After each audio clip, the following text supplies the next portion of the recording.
안녕하세요. 송윤희 원장입니다. 오늘 콜린성 두드러기에 대해서 한번 이야기해보자, 그런 시간 가져보자 말씀드렸었는데, 미리 하필이면 오늘 콜린성 두드러기 얘기하자라고 해서 그런지 날씨가 오늘 엄청 춥더라고요. 그래서 이런 날 이제 기온이 엄청 내려가고 또 외부와 내부 실내의 온도차가 나고 이런 날 되게 콜린성 두드러기 환자분들 조금 괴로우실 거예요, 아마. 그래서 밖에 막 추운데 있다가 갑자기 지하철역에 들어가는데 막 피부가 따끔따끔거리고 간질간질거리고 뭐 이런 느낌 아마 콜린성 두드러기 환자분들은 경험해 보셨을 건데요.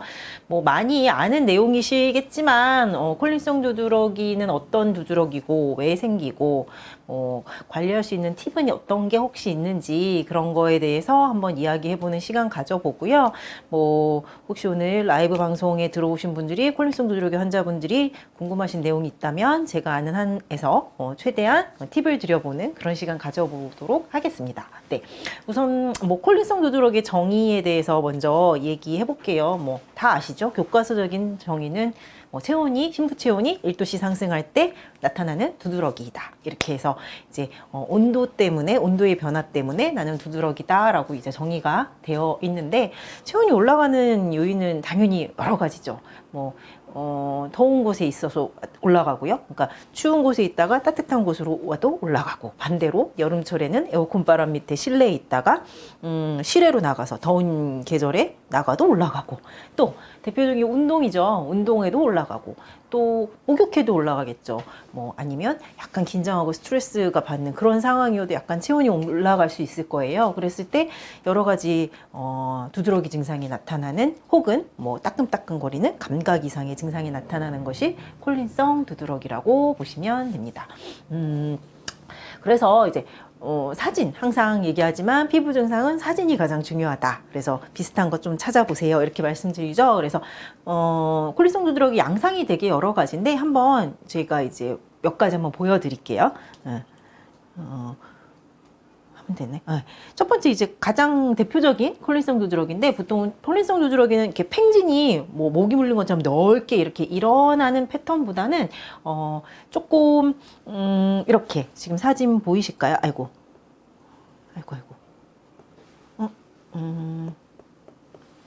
네, 가장 대표적인 형태인데, 이렇게 보면 자, 좁쌀 모양으로 이렇게 다닥다닥다닥 있죠? 다닥다닥 있고, 밑에 보면 이렇게 붉은 홍반이 생기면서 막 따끔따끔 간질간질해요. 일반적인 두드러기 마냥. 이런 것들이 이제 콜린성 두드러기의 대표적인 형태 첫 번째라고 보시면 되고요. 두 번째 조금 비슷한데, 여기는 좁쌀 모양으로 톡톡 붉어진 것보다는 보시면 이렇게 이제 붉은 반점들이 군데군데 생기는 이런 콜린성 두드러기의 패턴도 있습니다. 또 보통 이런 패턴들은 운동 후 많이 나타나는 패턴인데, 이렇게 팽진이라고 얘기하죠. 불뚝불뚝. 이 경우도 찬바람을 맞으면서 운동은 하는데 땀은 안 나고 하면서 나오는 콜린성 두드러기 환자분의 패턴이었어요. 그래서 이렇게 이렇게 불뚝불뚝 나오면서 막 간지럽고, 이런 패턴의 콜린성 두드러기도 있습니다. 또 비슷하죠. 밑에 홍반이 발적이 있고 이렇게 모기 물린 것처럼 톡톡 붉어져 오는, 그냥 일반적인 두드러기하고 양상은 비슷하다라고 생각을 하시면 될 것 같아요. 근데 이제 발생하는 요인이나 자극 요인들이 이제 체온이 상승하는 그런 요인이라고 생각하시면 될 것 같고, 이런 경우 같은 경우는 보면 모기 물린 것 같은 팽지는 없죠, 두드러기야. 근데 이제 전반적으로 붉어지는 발적이 생기는 패턴이고요. 보통 이렇게 생기면 가렵기보다는 경험해 보셨을 거예요. 막 따끔따끔, 막 뜨끔뜨끔 막 이러면서 막 되게 기분 나쁜 느낌? 그런 느낌, 톡톡 쏘는 느낌?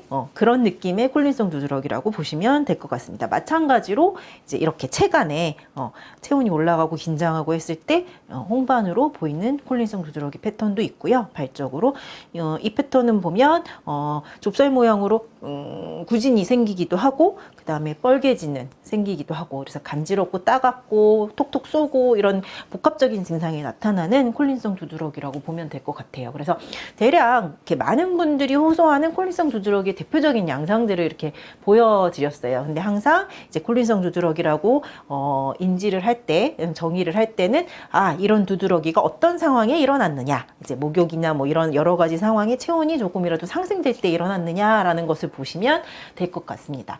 그래서 콜린성 두드러기 정의와 형태에 대해서 한번 얘기했고, 그럼 도대체 콜린성 두드러기 왜 생기느냐? 뭐 궁금하죠. 어쨌거나 뭐 체온이 올라갈 때 생기는데 왜 생기느냐? 그러면 콜린성 두드러기는 땀하고의 관계를 뗄래야 뗄 수가 없다라고 생각을 하시면 될 것 같아요. 근데 크게 두 가지예요. 첫 번째는 땀이 나면서 생기는 콜린성 두드러기 패턴이 있고, 혹은 땀이 너무 많이 나서 생기는 콜린성 두드러기가 있고요. 두 번째는 뭐 무한증이나 발한 감소증이라고 보통 이야기하죠. 그래서 땀이 내가 발병 이전보다는 잘 안 나면서 생기는 두드러기도 있습니다.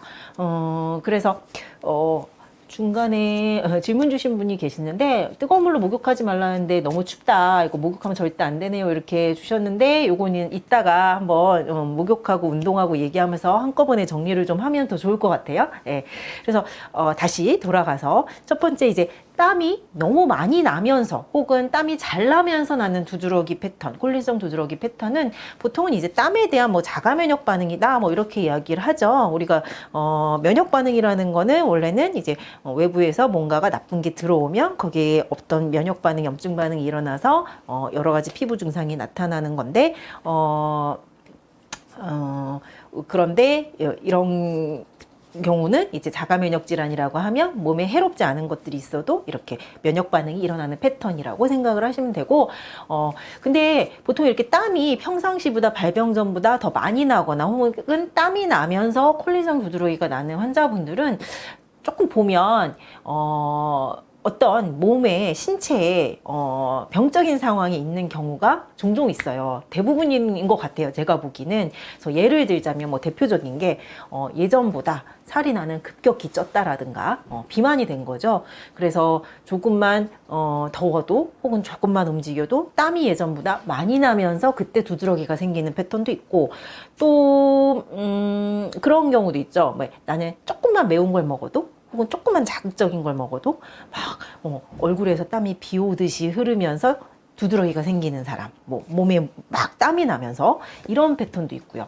또는 예전엔 안 그랬는데 어느 순간에 보니까 조금만 움직여도 몸이 막 땀이 난다, 쉽게 땀이 난다, 한의학에서는 자한이다, 뭐 이런 얘기하는데, 혹은 잘 때 식은땀을 흘리면서 두드러기가 생긴다, 이런 패턴도 있어요. 그래서 보면 뭔가가 조금 정상적인 상황이 아닌 몸이 병적인 상황으로 되는 패턴이 조금 땀이 많이 나면서 나는 두드러기라고 보시면 돼요. 그래서 이렇게 땀이 많이 나면서 콜린성 두드러기가 땀이 날 때만 생긴다 이러면 어떤 내가 예전하고 다른 어떤 상황이 없는지, 평상시에 생활이나 어떤 거에 영향을 주는 게 뭐 변함이 없는지, 건강상의 그런 것들을 조금 체크해 보시면 좋을 것 같고요.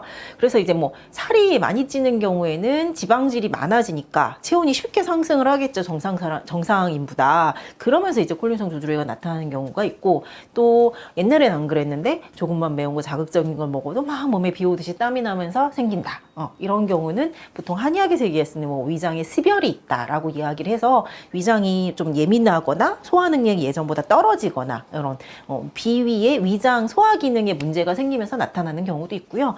뭐 쉽게 땀이 난다, 자한, 도한, 식은땀이 난다, 이렇게 되는 거는 한의학적으로 얘기하자면 이제 우리가 기가 허해요, 이렇게 얘기하죠. 그래서 많이 체력적인 소모나 스트레스 등으로 이렇게 기력이 떨어졌을 때 콜린성 두드러기가 나는 패턴도 있다라고 생각을 하시면 될 것 같아요. 그래서 우선 첫 번째, 이제 땀이 잘 나면서 평소보다, 그 다음에 땀이 날 때마다 생기는 경우는 몸에 어떤 변함이 없는지, 옛날과 다른 변화가 없는지를 좀 건강 상태를 체크해 보면 좋겠다라고 생각하시면 될 것 같아요. 그 다음에 이제 첫 번째는 아까 땀과 관계해서 땀이 시도 때도 없이 더 잘 나면서 나는 콜린성 두드러기가 있다고 했고, 두 번째는 예전보다는 땀이 좀 안 나면서 생기는 두드러기가 있다고 했죠. 그래서 뭐 무한증이라고 얘기할 것까지는 좀 그렇지만 땀이 아주 안 나는 건 아니니까 발한 감소증, 땀이 좀 적어졌다, 뭐 이렇게 예전보다 나는 발병 전으로 땀이 잘 안 난다라고 생각하는 콜린성 두드러기가 있다라고 생각하시면 될 것 같아요. 그래서 뭐 예를 들어 이런 거죠. 예전에는 내가 운동을 좋아해요. 그래서 이렇게 운동을 잘하면 땀도 나고 체온이 올라갈 때 정상적으로 개운해 이렇게 됐는데 어느 날 보면 운동을 해서 막 하면 갑자기 몸이 뜨끈뜨끈 간질간질하고 두드러기가 생기고 이러면서 땀도 잘 안 나고 이런 패턴이라고 생각을 하시면 돼요.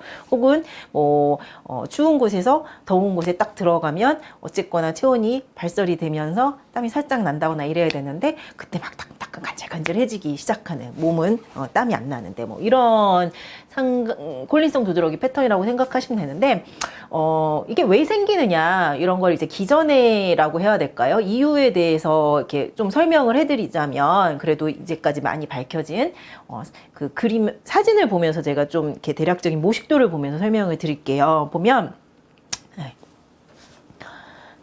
보면 보통 이제 우리가 체온이 올라가는 여러 가지 상황, 운동하거나 목욕을 하거나 이러면 이렇게 교감신경에서 우리가 보통 아세틸콜린이라는 신경 전달 물질이 분비된다고 하죠. 그러면 얘가 어디에 붙느냐? 땀샘, 땀을 내는 샘에 있는 아세틸콜린 수용체에 딱 붙는 거예요. 여기서. 그러면 땀이 나고, 우리가 땀이 난다는 건 뭘까요? 체온이 올라갈 때 내 모공이 일고 땀이 발설이 되면 체온이 내려가겠죠.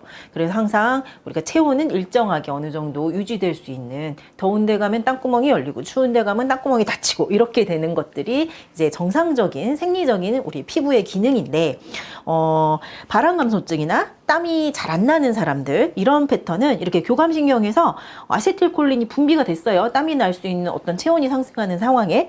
근데 얘가 땀샘에 아세틸콜린 수용체 딱 안 붙는 거예요. 어디 가서 붙느냐? 이렇게 감각신경의 말단에 가서 작용을 하거나, 혹은 우리 두드러기 하면 비만세포 마스트셀이라고 하죠. 빼놓을 수 없죠.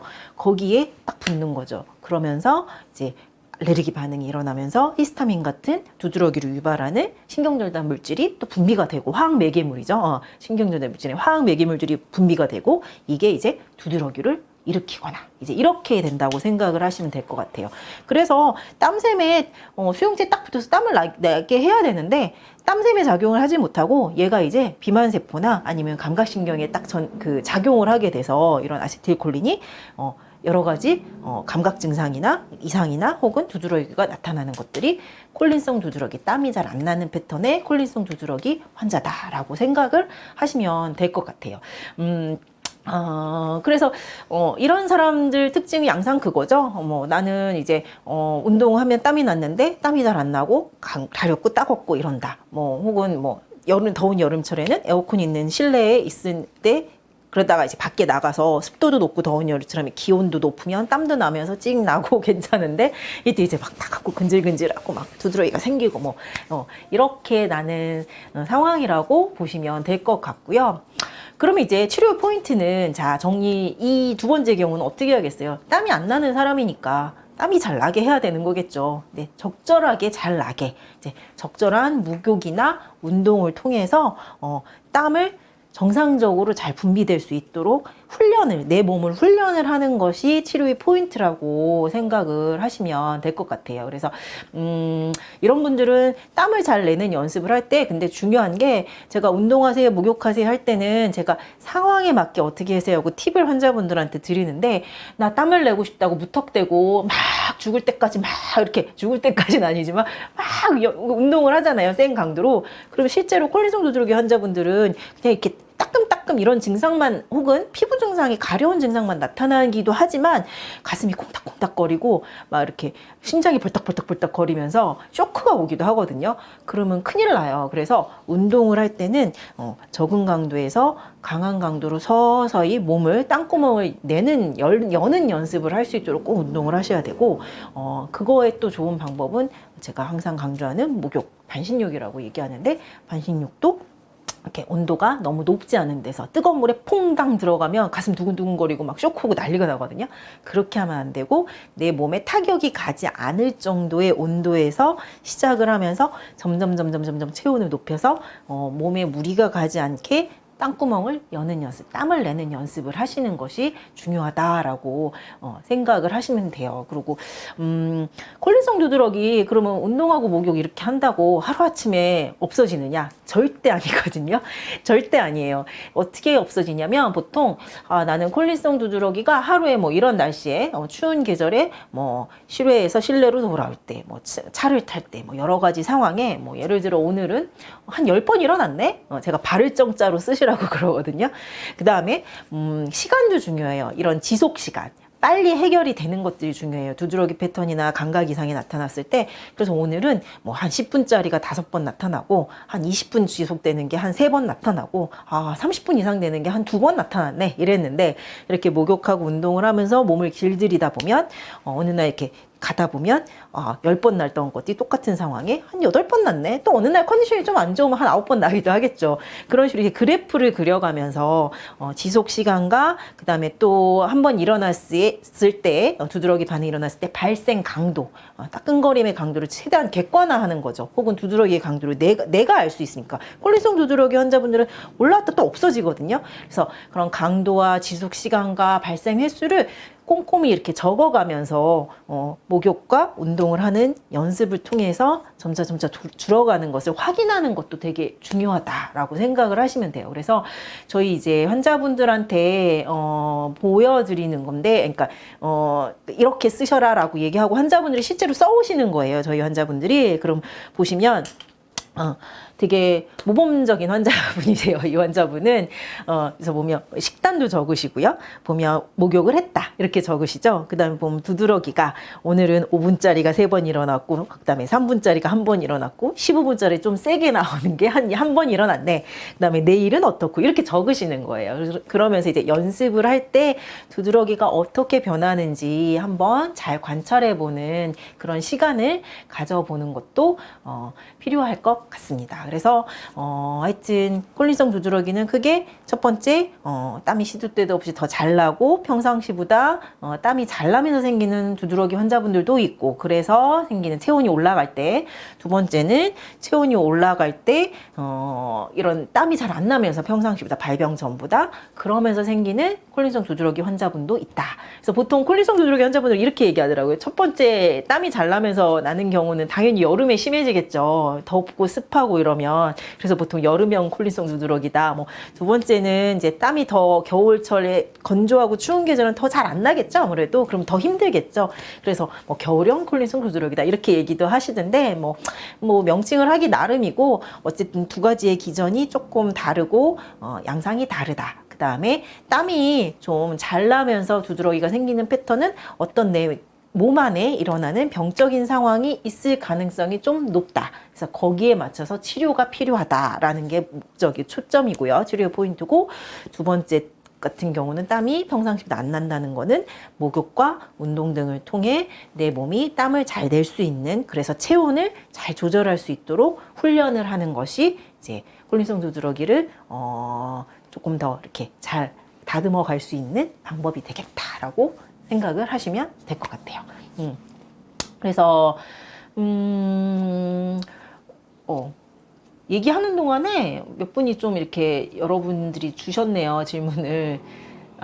연말이라 술 모임도 많은데 술 마셔도 되는지 궁금합니다. 이렇게 얘기하셨는데, 원칙적으로 얘기하자면 술 마시면 안 되겠죠. 피부질환들은 대부분 술 마셔서 좋지 않으니까. 또 우리가 고량후미라고 하죠. 술 마시면 안주도 먹고 늦게 먹고 이러잖아요. 그럼 위장에 부담도 가고, 이런 음식들이 두드러기 패턴을 악화시킬 수도 있긴 한데 좀 적절하게 잘 하시면 되겠고, 단 그런 거 있어요. 이제 콜린성 두드러기 환자분들 긴장 잘 하시잖아요. 긴장하면 막 따끔거리고 근질거리고 그러시는데, 오히려 음주하시면서 긴장이 이완되고 이러면서 두드러기가 조금 이렇게 완화되시고, 그 시기에는, 그 순간에는 하는 경우도 있기 때문에 원래 원칙적으로는 좋지 않은데 조금 상황에 맞게 선택하셔라 라고 얘기하면 될 것 같아요. 그 다음에 뜨거운 물로 목욕하지 말라는데 요즘 너무 춥다, 뜨거운 물로 목욕하면 절대 안 다네요, 이러셨네요. 이게 콜린성 두드러기가 이렇게 체온이 올라가면 생기니까요. 그러니까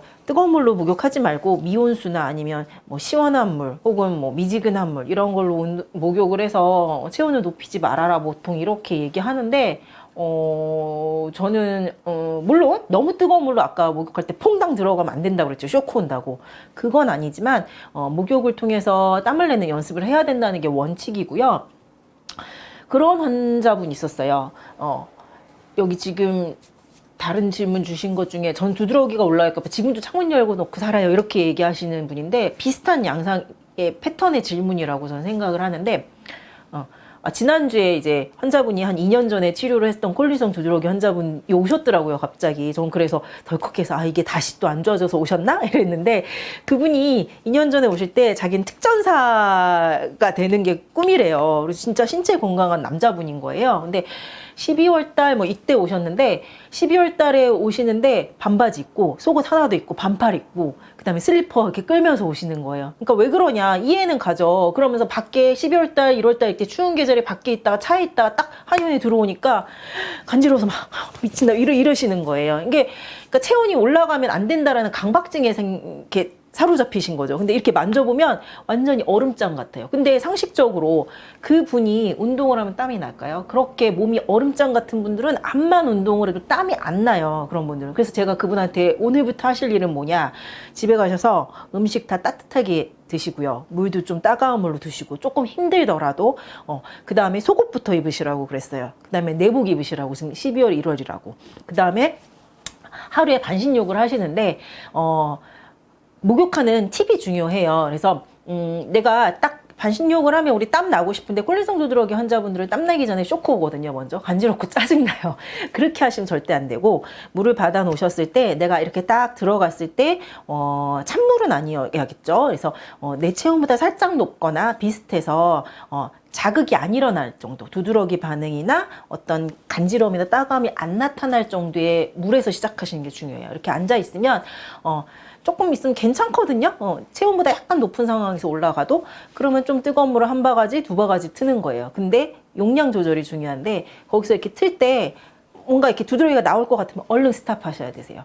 그 다음에 또 한 5분, 10분 앉아 계시는 거예요. 그러면 또 그 약간 슬금슬금 했던 것들이 가라앉아요. 그러면 조금 더 뜨거운 물을 올리시는 거예요. 한 바가지, 두 바가지 써서 이렇게 천천히 하다 보면 한 20분 정도 이렇게 앉아 있다 보면 얼굴에 땀이 조금 송글송글 맺히면서 땀이 살짝 날 때가 있거든요. 그때 이제 마무리를 하고 나오시는 거죠. 그리고 그때 좀 따뜻한 물, 뜨거운 물까지는 아니더라도 따뜻한 물을 홀짝홀짝 드시면서 근데 그것도 마찬가지로 체온이 확 올라가지 않게 단련을 시켜가면서 하시면 되고요. 땀이 송글송글 맺히면 나와서 그 상황에서 땀이 모공이 다 열린 상태로 이제 요즘과 같은 계절에 빨리 밖으로 그냥 방 밖으로 나오면 절대 안 되거든요. 화장실 안에서 물기 다 닦고 그다음에 보습제 얇게 펴 바르시고 속옷 다 챙겨 입고 그렇게 나오셔서 체온이 확 떨어지지 않도록 해야 돼요. 그래서 이분이 저 안 믿었어요. 그때 2년 전에 처음에 하라니까 하는데 자기가 급하니까 자기는 군대 입대를 특전사가 꼭 되고 싶은데 근데 이렇게 하고 났더니 엊그저께 오셔서 그러시더라고요. 그렇게 제가 얘기했던 게 신의 한 수였던 것 같다고. 다행히 입대하시고 또 잘 하셔갖고 지금까지도 문제 없다고 고맙다고 이렇게 인사를 오셨더라고요. 겸사겸사. 그래서 되게 뿌듯했고 그렇게 콜린성 두드러기 환자분들은 체온 무조건 이렇게 뭐 뜨거운 물로 목욕하지 말라고 한다고 찬물로 목욕한다거나 이러면 절대 안 되시고 창문 열어놓고 또 힘드니까 환자분들이 이 추운 계절에도 어떻게 하시는지 알아요?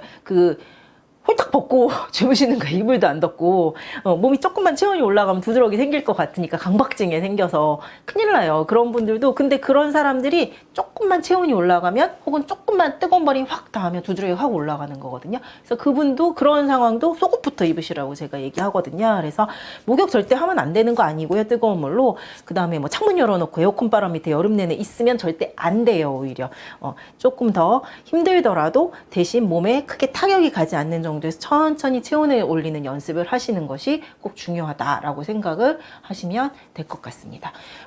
또 보면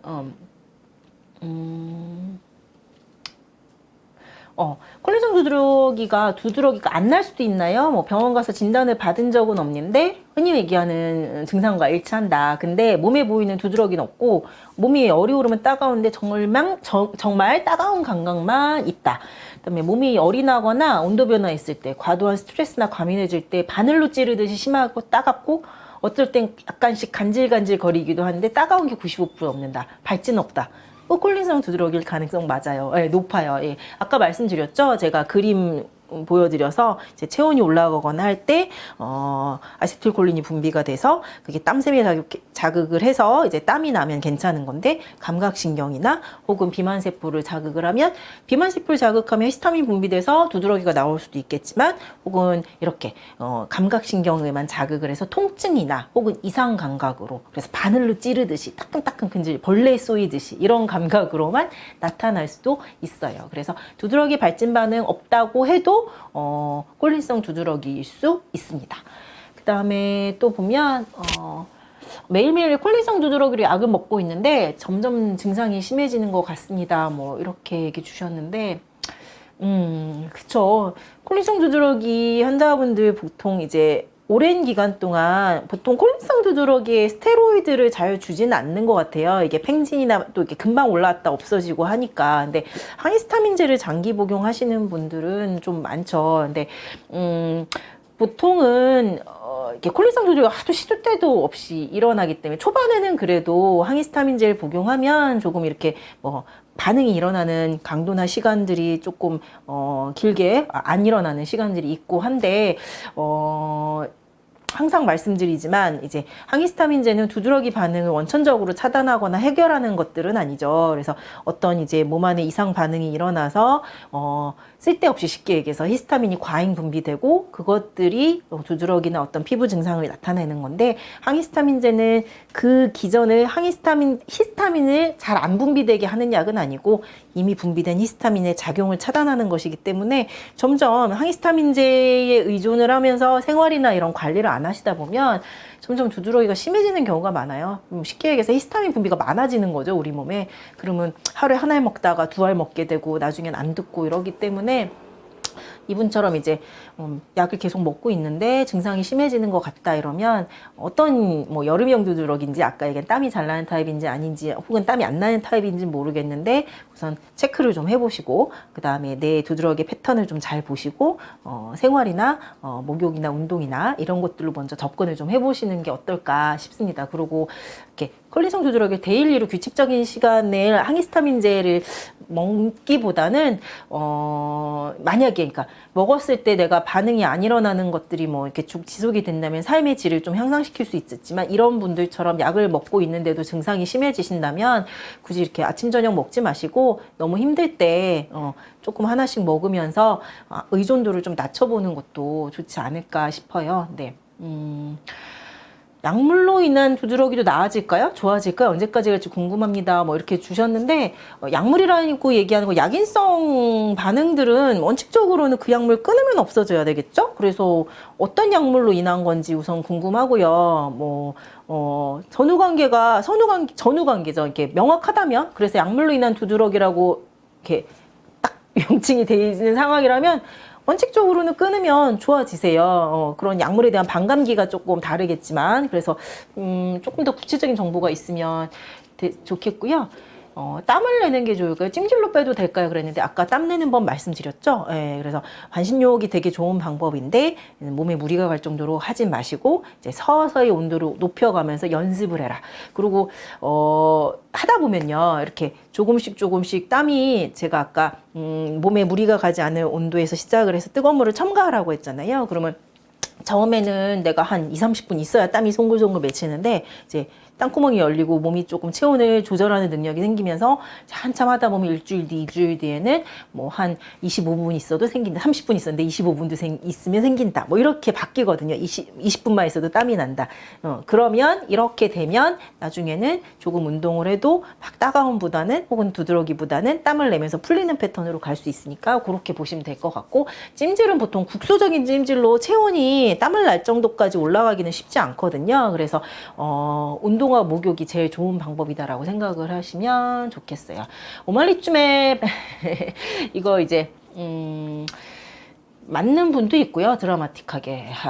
근데 보면 환자분들 보면 졸려오죠. 이런 거 이제 최근에 이제 각광받는 치료법 중에 하나인데 드라마틱하신 분이 있어요, 진짜. 그리고 이게 뭐 난 진짜 스테로이드 쓰고 뭐 써도 안 됐는데 어머니쯤 막 주사 맞고 이제 한 달에 한 번 주사 맞고 두 달에 한 번 뭐 이렇게 점점 없어졌다. 뭐 한 세네 번 맞으니 나 두드러기 없어. 이렇게 생기시는 분들도 있는데 얘도 마찬가지로 어떤 두드러기 반응에 이런 면역 반응들이 안 일어나게, 비정상적인 면역 반응이 안 일어나게 하는 것들이 아니라 마찬가지로 이런 반응들, 항히스타민제가 히스타민의 작용을 차단하듯이 이런 어떤 수용체의 작용을 해서 그런 반응들이 안 일어나게 하고 몸이 자연적으로 회복되기를 기다리는 치료증의 큰 틀에서 하나라고 보기 때문에 맞으신 주사를 맞고 드라마틱하게 좋아지시는 분들도 있는데 보면 마찬가지로 난 한 달에 한 번 뭐 한바이럴 맞았는데 이제 15일에 한 번 맞게 되고 혹은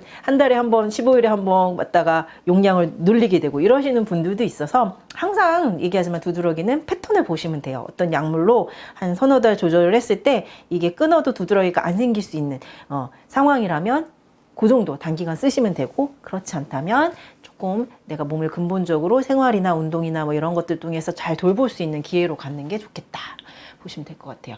콜린성 두드러기 다 나으신 분도 있나요? 그랬는데 아까 말씀드렸던 것처럼 저도 이게 물론 10명이 오시면 100명이 오시면 예를 들어 조금 호전도가 늦는 분도 있죠. 근데 보통은 제가 이런 얘기를 드려요. 물론 제가 신은 아니지만 저하고 어느 정도 이렇게 사람을 한 달, 두 달 겪어보면, 한 달 정도 겪어보면 느낌이 오거든요. 이분이 진짜 좀 오래 갈 것 같다. 근데 오래라고 얘기하는 거는 보통 한 3개월, 6개월 정도라고 말씀을 드리는데, 뭐 평생 앓으시는 분도 계시니까 3개월, 6개월은 그렇게 긴 시간 아니는데, 그 정도로 좀 장기간 가실 분이 있고요. 좀 한 달에서 한 달 반 정도에 좀 단기적으로 끝나시는 분들이 있어요. 근데 환자분이 저랑 소통을 잘해서 이렇게 진짜 오래 가더라도 치료가 될지 안 될지에 대해서 잘 의사소통을 하시는 분이면 대부분 좋아지시는데 보통은 이제 조금 좋아지는 듯 하다 혹은 이제 이제 했는데도 좀 안 되는 것 같아서 포기하시는 분들이 그런 분들은 좀 있더라고요. 그래서 보통 저희랑 잘 인내심을 갖고 오시면 보통 한 3개월, 6개월 안에 그래도 많이 호전이 되시고 뭐 다시 이제 저희가 이렇게 저는 연락을 해봐도 저희가 알려드린 운동이나 목욕을 대신 좀 바탕을 갖고 좀 하셔야죠. 습관을 들여서 그러시면 잘 유지하시는 것 같아요.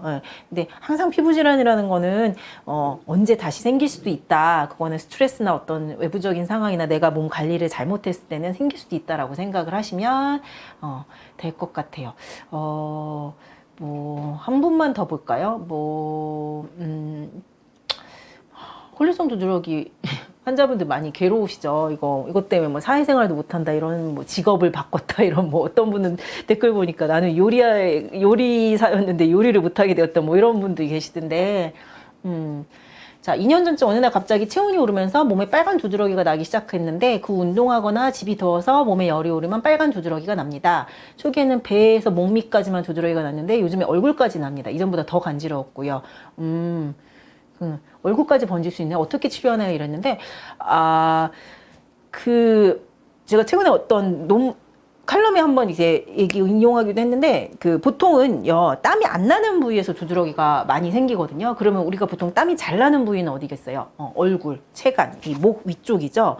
그런데 이제 땀이 잘 안 나는 부위는 체간이 그래도 좀 덜 나요. 그래서 누가 이렇게 논문을 쓰시려고 실험을 했는데 일부러 더운 통에 이렇게 들어가서 실험실 안에 넣은 거예요. 그리고 땀이 나는 부위와 콜린성 두드러기가 발생하는 그 부위의 연관성을 찾았더니만 보통 이제 얼굴하고 이런 데들은 이제 땀이 나면서 두드러기가 잘 안 생기는데 체간은 땀이 안 나고 더운 이렇게 체온이 올라가도 기온이 올라가도 땀이 났다, 이렇게 콜린성 두드러기가 생겼다, 이런 실험을 한 논문을 봤어요. 그래서 이분도 이제 초반에는 배에서 몸 밑에까지만 두드러기가 생겼던 것 같아요. 그 부분이 땀샘이 땅구멍이 잘 안 열리는 부위가. 근데 이제 조금 더 심해지시는 거죠, 결국은. 그래서 점점 두드러기가 약간 악화되면서 이제 얼굴까지 번지는 상황이다라고 보시면 될 것 같고요. 우선은 운동을 하거나 이렇게 몸에 열이 오르면 빨간 두드러기가 난다고 말씀하시는 거 봐서는 제가 보기에는 이분 같은 경우도 정확하게 선후 관계는 모르지만 운동이나 목욕 좀 해주셨으면 좋겠어요. 네. 그렇게 보시면 될 것 같고, 뭐 치료 기간은 사람마다 다르죠. 이거는 사람마다 다른데 보통 한 3개월, 6개월 정도 말씀은 드리고요. 저희가 치료라고 함은 뭐 항히스타민제든 혹은 한의학적인 치료든 안 하고 증상이 일상적인 생활을 할 수 있고, 단 이렇게 운동이나 목욕 같은 거 조금 투자는 하셔야 돼요. 그거는 내 몸을 길들이는 방법이니까 그런 제가 가르쳐 드린 치료 기간 동안에 팁을 좀, 그건 생활이니까 그런 걸 잘 유지하실 때 어떤 약에 대한 치료에 대한 의존 없이 증상이 안 나타나는 거, 혹은 가볍게 뭐 조금 더운 데 갔는데 이렇게 따끔따끔해서 근데 일상적인 자극 정도로 일상적인 생활하는데 불편하지 않을 정도, 요런 정도를 치료의 목표라고 생각을 하시면 될 것 같습니다. 그래서 여러분들 또 질문 주시긴 하셨는데 오늘 시간이 조금 한정돼 있어서 대충 그래도 비슷한 류의 질문들을 묶어서 제가 답을 드린 것 같고요. 이제 마지막으로 좀 정리하자면, 콜린성 두드러기 계속 말씀드리지만 땀이 너무 많이 나면서 생기는 콜린성 두드러기와 평상시보다 발병전으로 땀이 안 나서 생기는 두드러기가 다르다라고 보시면 되고, 두 번째가 더 많은 패턴이죠, 실은. 그리고 이런 계절, 추운 계절에 많이 힘들어 하시는 콜린성 두드러기 양상이고, 겪어보지 않으신 분은 잘 모르실 거예요. 흔한 질환인데도 불구하고. 실제로 진료실에 와서 얘기하는 동안에도 이렇게 히터바람 쐬면 막 환자분들이 미쳐서 날뛰려고 하거든요. 그러면 되게 안타깝고, 그런데 고칠 수 있어요. 그리고 지금 조금만 이렇게 생각을 전환하거나 적재적소에 딱 타이밍을 보고 제가 요거부터 해보세요 하면 실제로 일주일 뒤, 2주일 뒤 제가 굳이 치료를 하지 않아도 환자분들이 훨씬 더 자각 증상들이 개선돼서 오시는 분들이 많기 때문에 너무 막, 물론 쉬운 두드러기는 아니에요, 콜린성 두드러기가. 하지만 너무 막 이렇게 부정적으로 생각하지 않고 한번 노력을 좀 해보셨으면 좋겠고, 가장 이런, 만약에 추운 계절에 조금 심해지는 두드러기 패턴이더라, 자주 발생하는 그런 콜린성 두드러기 환자분들이라면 아까 얘기한 대로 목욕부터 해서 서서히 땀을 내는 연습을 하고요. 운동도 아까 조금 구체적으로 말씀 안 드린 것 같은데, 운동도 마찬가지예요. 막 운동을 하랬더니 막 푸시업을 하면서 막 근력 운동을 막 하면 체온이 빵 터지면서 두드러기 나고 난리법석이 나요. 그러지 마시고 유산소 운동부터 좀 시작을 해보시는 게 좋아요. 뭐 사이클이라든지. 근데 그 유산소 운동을 하실 때는 찬바람을 맞으면서, 요즘 같은 날씨에는 실외에서 하지 마시고 좀 실내에서 습도나 기온이 어느 정도 너무 덥진 않더라도 습도도 있어야 또 땀이 좀 잘 나는 환경이 되니까, 여기서 설설설설 걸어서 따끔따끔 할 만하면, 조금 근질근질 할 만하면 조금 우선 스탑을 하셨다가 잠깐 쉬고요. 심호흡을 하시고 또 이렇게 슬렁슬렁슬렁 하시는 거예요. 그래서 뭐 러닝머신 예를 들면 뭐 5의 속도로 했다면, 그러다가 조금 있다가 10의 스피드로 하고 15의 스피드로 하면서, 그러면 어느 순간에 내가 몸에 타격이 가지 않게 하면서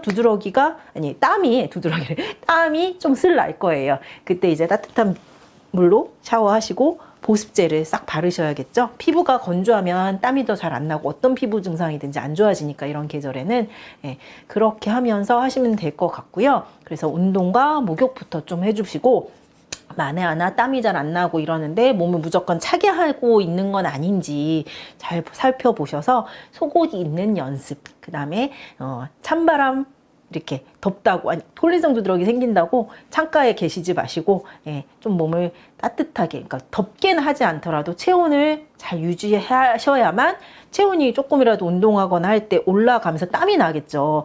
그렇게 한다고 생각을 해주시면 될 것 같고, 이제 항히스타민제 초반이라면 드시면서 이런 운동하고 목욕을 좀 한번 해보세요. 그러면 가성비 좋잖아요. 항히스타민제는 접근성이 쉽고, 약간 드시면 너무 의존은 하지 마시고 하면서 운동과 목욕을 통해서 해결이 된다면 괜찮다 생각하시면 되고요. 그 다음에 하실 때는 아까 제가 일지 한번 써보시라고 그랬죠. 오늘은 몇 번이 일어났는데 몇의 강도이고 얼마 있다 사라졌다, 이런 거 이렇게 적어가면서 한번 피드백을 나 스스로 체크를 주는 것, 이런 것도 되게 중요할 것 같습니다. 자, 시간이 뭐 일 줄 알았는데 30분이 훌떡 지나가 버렸어요. 30분, 40분 가까이 됐는데, 연말연시 오늘 부쩍 추워지네요. 이제 앞으로 추워질 일만 남은 것 같은데, 코로나도 오늘 확진자가 뭐 5,000명 이렇게 넘어가고 상당히 걱정이 많이 되긴데, 이제 항상 마스크 관리 잘 하시고요. 내 몸은 내가 지켜야 합니다. 이제 잘 마무리하시고 건강하게, 그 다음에 그렇게 하시면 좋겠습니다. 코로나에 조심하시고 콜린성 두드러기 환자분들이라면 한번 잘 내 몸을 살펴보는 그런 시간 가지시고 춥다고 이렇게 좀 몸 좀 따뜻하게 좀 하고 다니시면 좋을 것 같고요. 연말연시 2020년, 2021년 2년째 코로나로 훅 지나가 버렸는데 내년에는 제발 좀 코로나에서 벗어날 수 있는 해가 되었으면 좋겠네요. 연말연시 건강하게 건강 관리 잘 하시고 좋은 시간 가족분들과 함께 가지셨으면 좋겠습니다.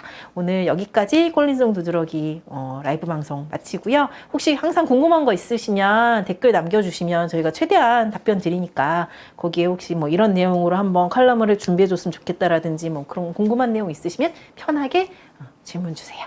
네, 여기까지 하겠습니다. 감사합니다.